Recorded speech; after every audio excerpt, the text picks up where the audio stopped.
It's your boy TTK. We're back with another Chaos OU video. Today we're going to be going over the latest trends and updates regarding Chaos OU. We had a what do you call it, update? Well, update, yeah, we had some tier changes on Valentine's Day, which is on Friday. I know I'm uploading this on a Sunday.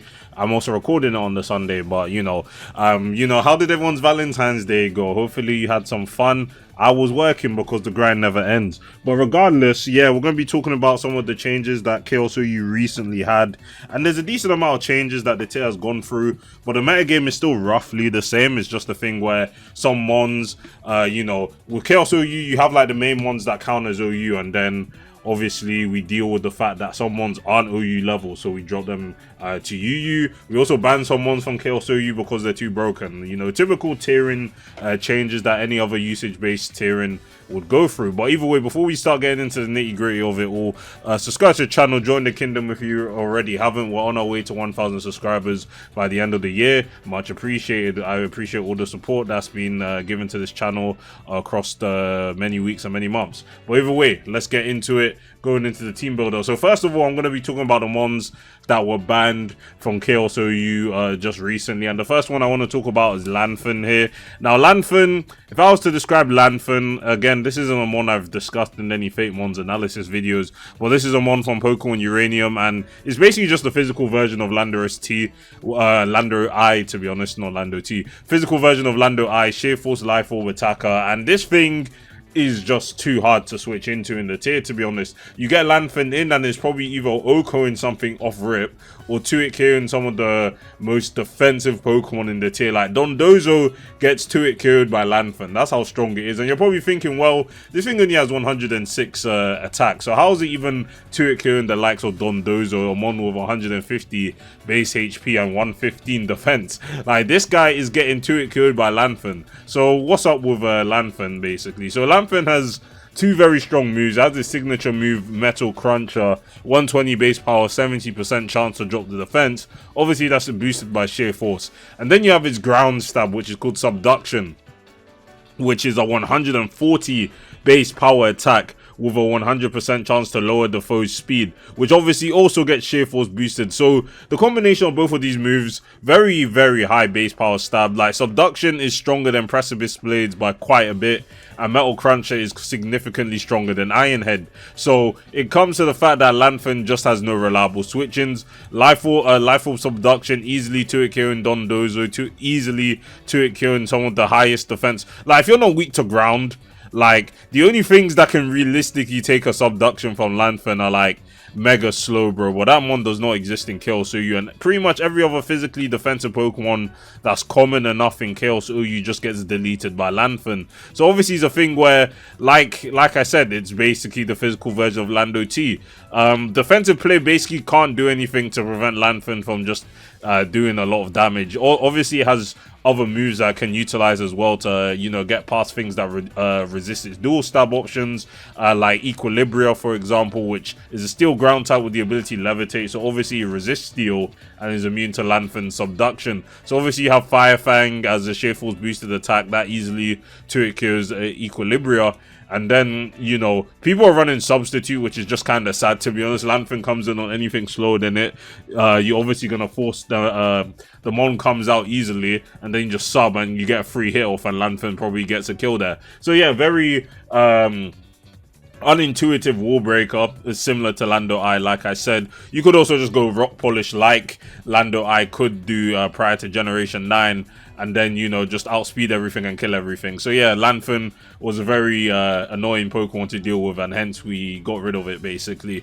And also the last thing that we banned via suspect test is Gibraltar and its ability Quick Charge. Now Quick Charge is probably the most broken ability I've ever seen, to be honest. This is also another Pokemon Uranium monster, Gibraltar is, and essentially Quick Charge gives you +4 priority on the first turn that you're sent out into the field. Now +4 priority, I'll let you guys know that +4 priority is the same priority bracket as Protect. So if Gibraltar is faster than you, using Quick Charge, you literally cannot protect against it. It will always get off the first attack. And then, yeah, this one was a very unhealthy addition into the Kill So You metagame, because you'd run a setup sweep or you'd run anything and Gibraltar would easily just revenge kill it, because speed doesn't matter when you have a, you know, +4 priority bracket attack. And Gibraltar, all it did was run choice specs with a T-Bolt Volt Switch,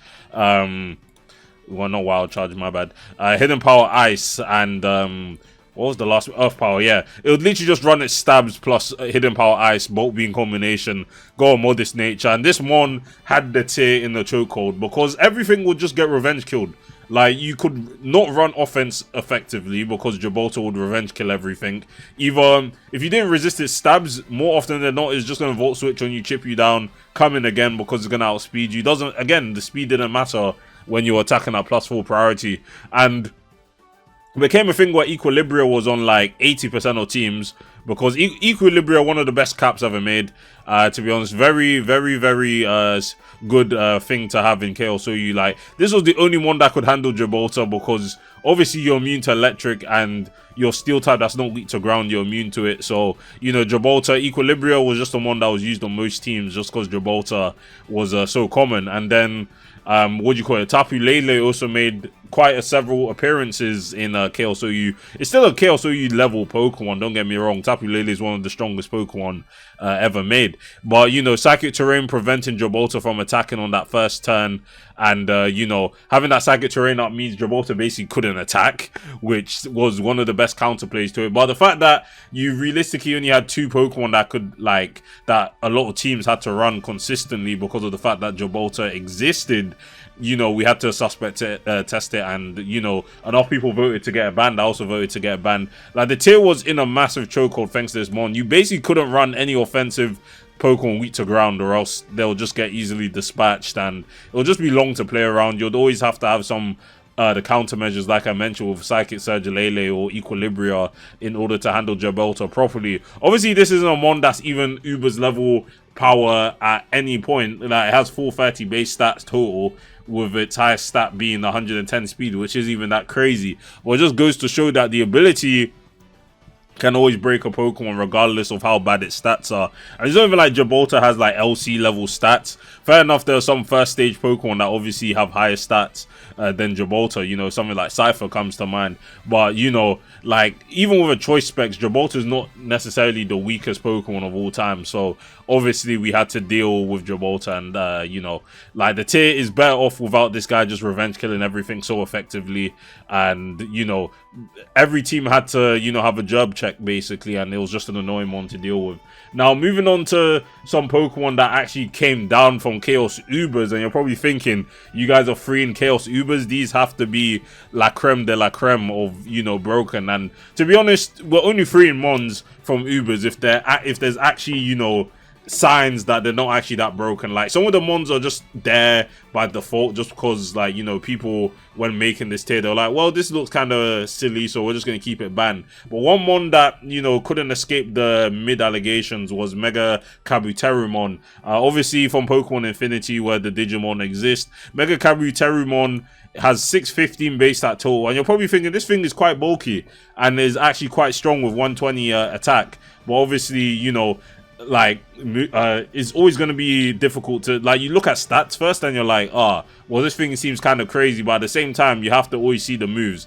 Like, stats is like having a sword. Like, if you don't know how to use a sword, it's not going to be useful to you. But, like, if you don't have the moves, then a mon isn't going to be too crazy. As you can see, this is all the moves it gets. Like, it doesn't have anything too crazy. It can't set up.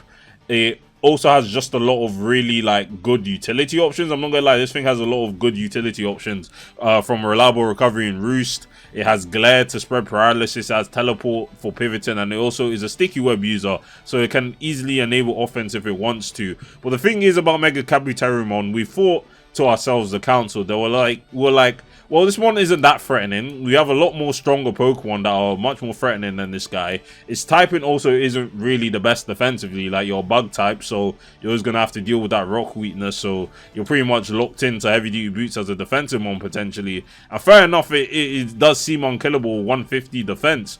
But you know what else has 150 defense?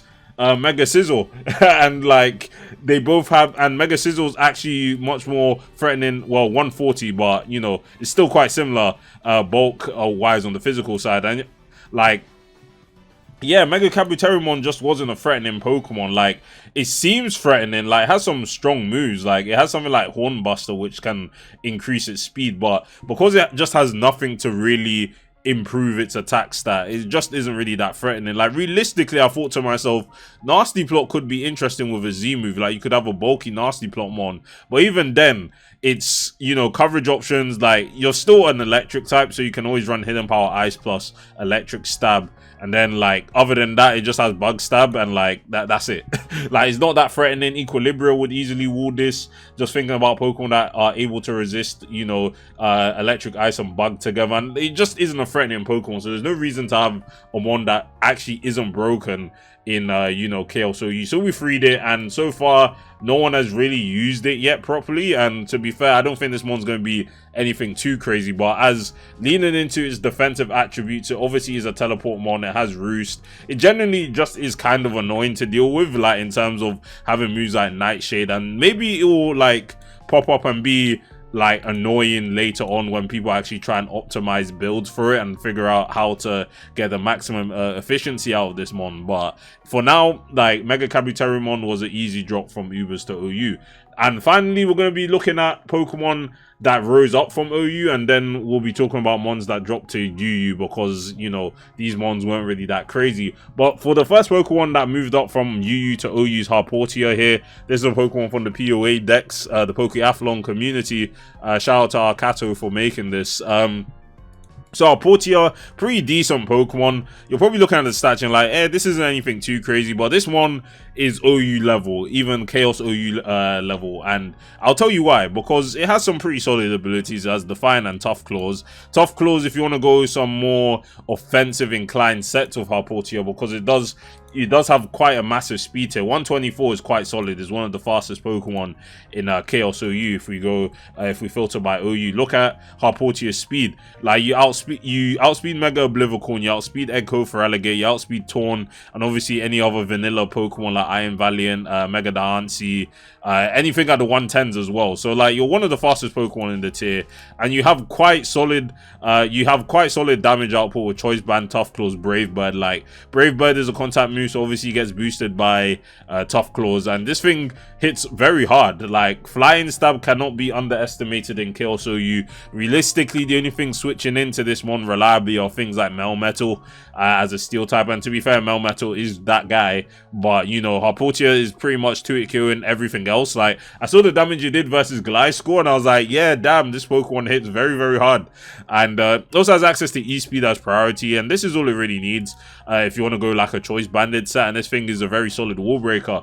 But the unique thing about Harportia that no other Pokemon has is its custom signature move called Rift Jump. Now, Rift Jump is a typical pivoting move, but the switching that, you know, comes in via Rift Jump gets a +1 priority on its first turn. And, you know, that sounds kind of crazy, to be honest. If this existed in vanilla, this would be quite a crazy move to have. Imagine a slow breaker coming in via Rift Jump, and then they're just able to outspeed everything. You know, imagine Slacking or any other pretty solid wall breaker in the Scarlet and Violet OU being able to come in with +1 priority. Like, it would be ridiculous. It would be absolutely crazy.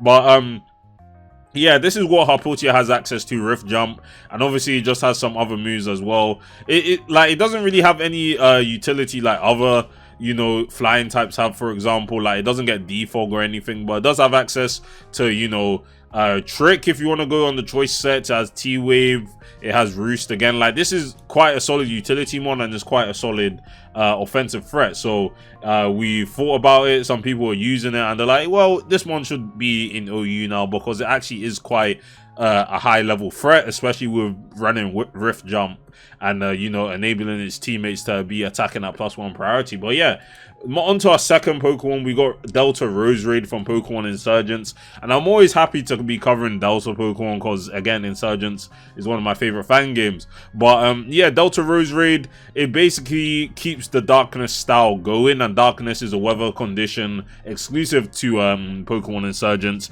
activated by either Spiritomb using its ability Nocturne, which summons New Moon basically, aka Darkness, or using something like Mega Delta Charizard, which also has the Nocturne ability. But Spiritomb is the main you know, Darkness setter, and you know, a bone like Spiritomb, which is in like ZU and Scarlet and Violet, is, you know, propelled to OU viability just because it's able to summon Darkness, and Delta Roserade is one of the recipients of said Darkness because of its you know, signature ability hit, well, not signature ability, but because of its ability Shadow Dance, which is basically the Chlorophyll, the Swish Swim, the Sand Rush, the Slush Rush version for Darkness, which basically doubles Delta Roserade's speed. Now they share the same exact stats, but obviously this is a lot more threatening. It's a Dark Fairy typing, and obviously Darkness being able to boost Dark type attacks by 35%. It also works very well with Lunar Cannon, Insurgent's move that is a 2-turn charge move, but in Darkness it obviously has no charge, and it's coming at 105 base power, so it's significantly stronger than Dark Pulse. You're getting that 35% boost from Darkness. You're getting that Life Orb boost or Choice Specs boost coming off a 125 special attack. Yeah, Delta Roserade is a very threatening Pokemon under Darkness, and most things that don't resist Dark are just straight up just getting OHKO'd. Like, it just hits that hard, to be honest. So yeah, it's quite a threatening Pokemon. It also has some pretty good coverage options as well. It has Heat Wave for steel types, like Magnezone Echo, which is ×4 weak to fire, Ferrothorn ×4 weak to fire, Equilibria as well also wants to be getting hit by Heat Wave, but I'm pretty sure that Lunar Cannon is still stronger against that, so you probably want to be clicking that. But at the same time, Equilibria is bulky enough to take that, and you're also weak to steel. But Equilibria runs Doom Desire, which is a 2-turn move, so it won't be able to kill you straight away. But yeah, in terms of his other coverage options, it has Sludge Bomb and Sludge Wave to hit opposing fairy types. I've been running Grass Knot to hit my Mega Milotic a bit harder, but what do you call it? I think Sludge Wave is probably better, so you can hit other fairy types as well. And yeah, even though Moonblast is reduced in Darkness because fairy type moves are reduced by 25% in Darkness, you still kind of need your secondary stab in order to hit fighting types. And to be fair, a 25% reduction to Moonblast is still coming in at around like at least like 70, give or take, like 70 plus base power, so you're still able to OHKO fighting types that are all very weak Pokemon with Moonblast, especially with a Life Orb boost. So yeah, Delta Roserade, quite a threatening Pokemon under Darkness, and you know, it is one of the main users in Darkness, so yeah, that's why it rose. Next up we got Kitsuno, and Kitsuno, pretty sure is my favorite cap. Kitsuno, definitely one of my favorite caps. It got buffed in Generation 9. It got 128 base speed and 117 attack now. So yeah, Kitsuno is quite a threatening Pokemon. It's also a pretty solid Pokemon under Darkness as well.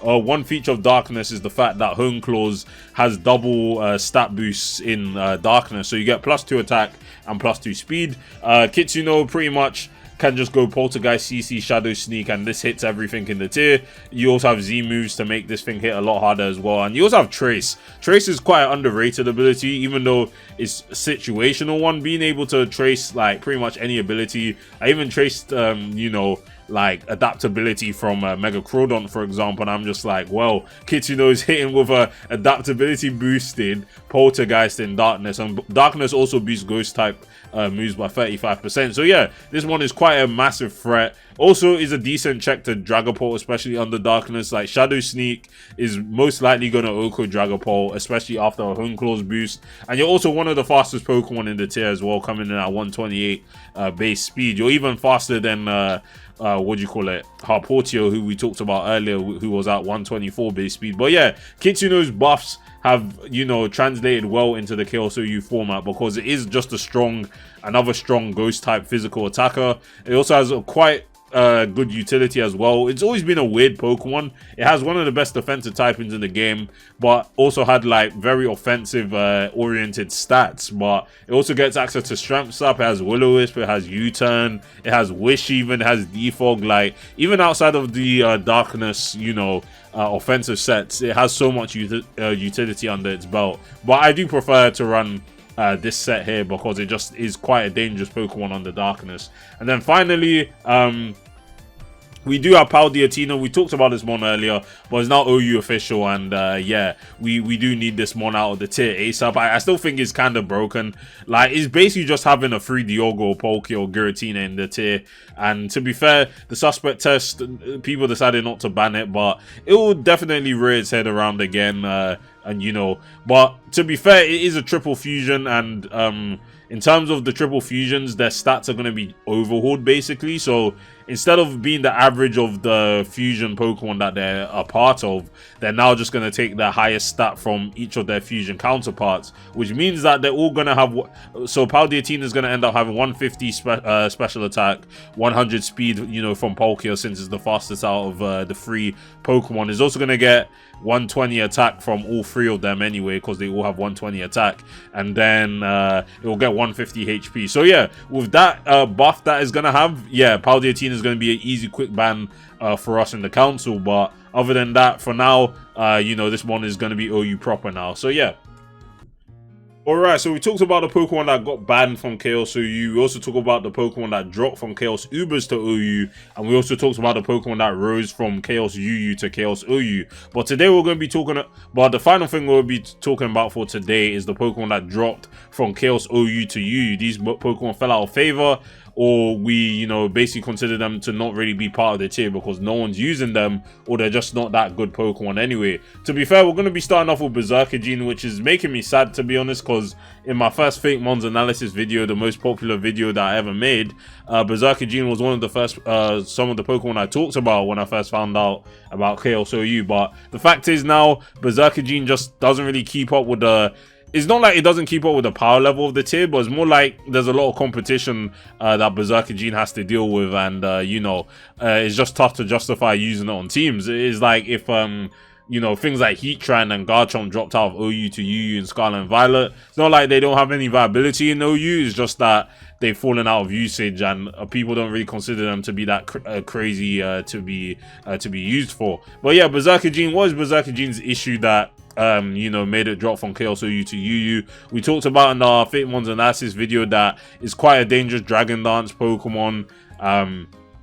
It's also a Paradox Mon, so obviously gets that booster energy boost, Dragon Dance and everything, and it can be quite threatening with dual stabs plus Drain Punch. But the issue with Berserkagene is that you have another Pokemon that kind of just does what it already does, and that's already called Roaring Moon.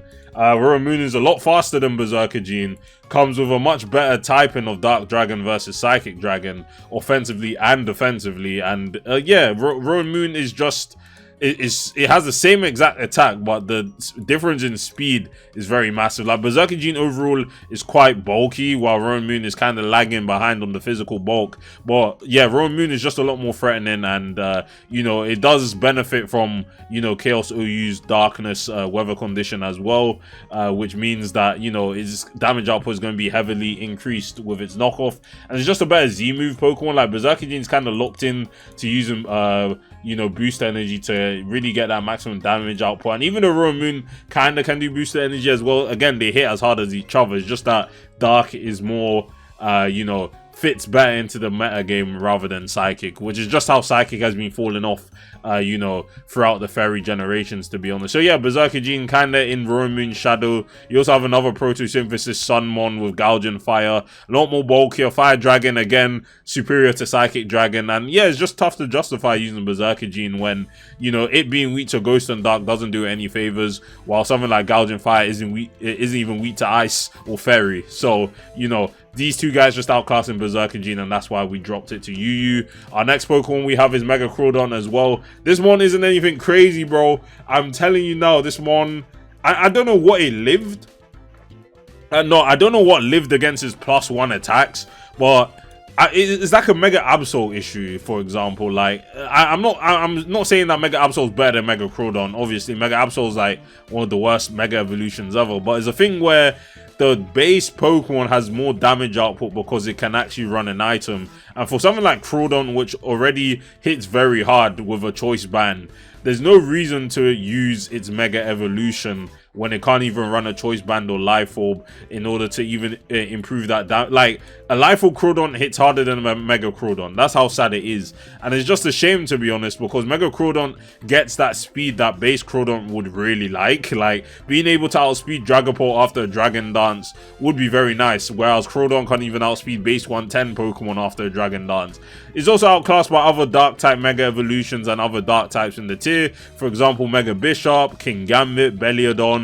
And yeah, it doesn't really have a slot in the metagame, to be honest. It's not one of the megas where you're like, well, I really want to be using Mega Crawdon today, rather than having the defensive utility that Mega Milo provides, or even just having a better Mega Evolution in Darkness. Again, most Dark types benefit greatly from running Darkness, but you even have Mega Delta type Flosion, which gets a Choice Specs boost in Darkness, who's a lot faster and can threaten Mega Milo for super effective damage. But yeah, Mega Crawdon is quite a disappointing Pokemon. It definitely, if Chaos UU actually got some play within the community, yeah, Mega Crawdon would probably be a menace. But in Chaos OU, it just isn't holding up, unfortunately. And the same thing has to be said for Mega Barriette as well. This one also dropped. It's a lot, I think it's better than Mega Crawdon, but obviously I think it's better than Mega Crawdon. 160 attack plus 100 speed, like this one can hit very, very hard, but again, it's taking out the Mega slot, which is so contested for, and again, it's facing competition from Mega Bishop, and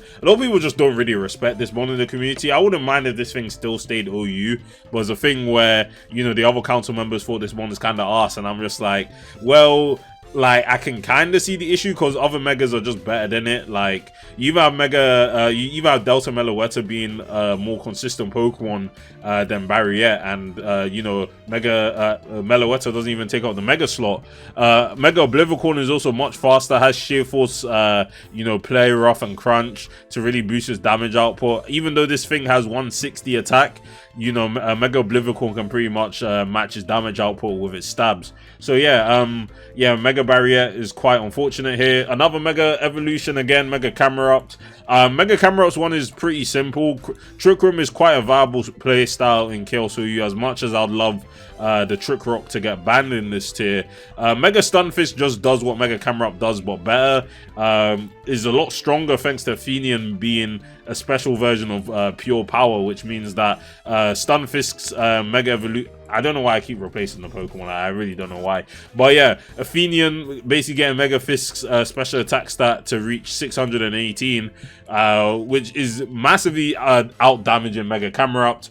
And yeah, this is just the premier special Trick Room break, and Camerupt is not really getting used like that, so we dropped it to UU. Next up, we got who else do we got next? Porygon X. Porygon X, one of the fastest Pokemon that was in Chaos OU, but just lacks damage output compared to something like Porygon Z, for example. Like, if it had Porygon Z's special attack stat, then we'd be talking. But, you know, Porygon X is just too weak to even, like, manage to even threaten that many things in Chaos OU. Fair enough, it has Bolt Beam combination, particularly having Stab on Electric, but it just isn't that threatening offensively, which is a shame, because it does have Nasty Plot, and I do think this one is definitely underrated. I feel like you could bring it to a game because its speed tier is just that high. Being faster than a lot of things is really good, but the only issue is that obviously is 1 point slower than Dragapult, but Dragapult has to, you know, number one, have a boost, and number two, hit it with Dragon Darts. But either way, I think Porygon X could definitely make a return into the metagame once people, like, decide to use it at one point. They're like, well, this one isn't too bad per se, it's not that bad. But yeah, Porygon X is just quite a shame about it, to be honest. Next up, we got Mega Florges, which kind of just lives in Mega Milotic Shadow, hence it just kind of fell off. Like, it would be a very solid Pokemon on its own. If this thing was in Scarlet and Violet, god damn, it would be OU without a doubt. 184 special defense, 108 defense, 132 special attack, and 95 speed. Yeah, this would easily be OU in Scarlet and Violet. But in Chaos OU, Mega Milo just kind of does what it does, but better, which is a shame for Mega Florges, because if Mega Milo didn't exist, this mon would just be in the same situation as Mega Milo, for example, but it's not, unfortunately, and that's just how it goes. Mega Kirakorn as well dropped to UU because it just isn't that threatening. Like, if you want to use a breaker fairy type, then you have Mega Oblivicorn, which is just a stronger version of this. There isn't really much reason to use Mega Kirakorn, which is a shame, because it does have a decent design. I actually like it. The shiny color is also nice, but yeah, it's just kind of outclassed as well. So it's just a similar issue with a lot of these mons. There's just direct competition, which stops them from seeing a lot of usage. Hence, we dropped them to Chaos UU to not bloat the tier. But yeah, Palafin. This is a mon that's banned in Natdex OU and is also banned in Scarlet and Violet. But in Chaos, this mon isn't anything that crazy. There's just too much stuff in Chaos OU that can deal with Palafin quite effectively. Nest Titan. Well, Nest Titan has to watch out for Ice Punch though. You have Ogerpon Wellspring, which was also one of the better Palafin checks, but it's not like Ogerpon Wellspring particularly switches into banded CC. Paldeatina is probably the biggest culprit of, you know, Palafin's fall off, because Palafin just can't hit that thing. You know, you 8 times resist water, and then you're immune to CC. So obviously Paldeatina hard walls Palafin. You also have Regice Delta, which isn't actually taking that much from Palafin. You have Regirock Delta, which also is immune to water. That's stopping Palafin in its tracks. You have a lot of faster Pokemon that are able to resist Jet Punch, like Mega Delta Sceptile.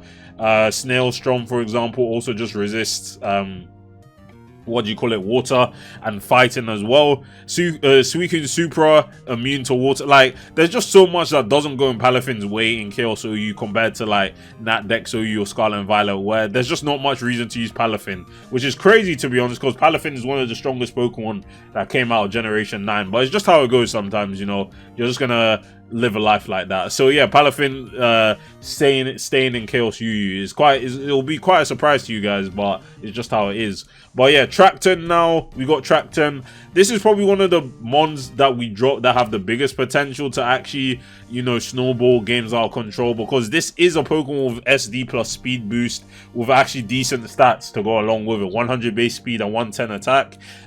It's just the fact that it's really relying on the Z move in order to do damage. Like, it has Iron Head, sure, as, you know, stab. It has Dragon Claw, and then it has like Drill Run or what do you call it, Fire Fang in order to hit steel types. But yeah, it's pretty much relying on Firium Z in order to actually threaten steel types, because of the fact that Fire Fang is such a weak move. So yeah, Tracton is just kind of lacking in the breaking damage, but obviously if you have a team that's pretty chipped down, Tracton can actually do a lot of damage. So yeah, that's why it dropped to UU. We also have Delta Avalugg, which you know, unfortunately Sand is good. I've been using Sand, but if you want a Sand setter in Chaos OU, I do think Raikou Supra here, another custom Supra Pokemon from POA, you know, it's just easier to use this Pokemon. Delta Avalugg's typing, like, it seems it's obviously better than pure ice or rock ice that the Hisui Avalugg has, but it still just kind of struggles to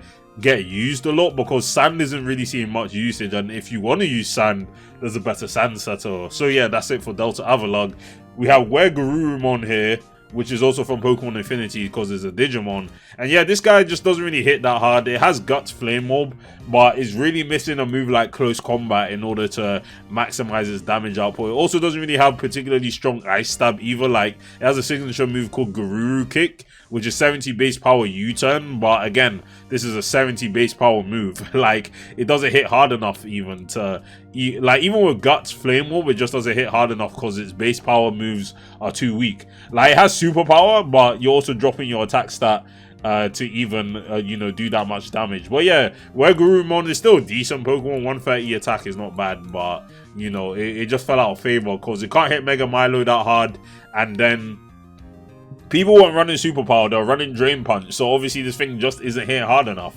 And then finally, we dropped Heatran. Now, Heatran has been a UU-mon in, what do you call it, Scarlet and Violet for a bit now, but I don't know why we even kept Heatran in Chaos OU. Like, no one was using Heatran it just doesn't match well into anything good into the meta game. So yeah, it was just an easy drop. Heatran's not good in this tier. But yeah, that is it for all the recent changes to Chaos OU. I've also updated the document as well if you guys want to see you know, the set compendium, viability rankings and whatnot, just to keep up to date with some information. I want to thank you guys for watching this video, and I'll see you guys in the next one. Peace.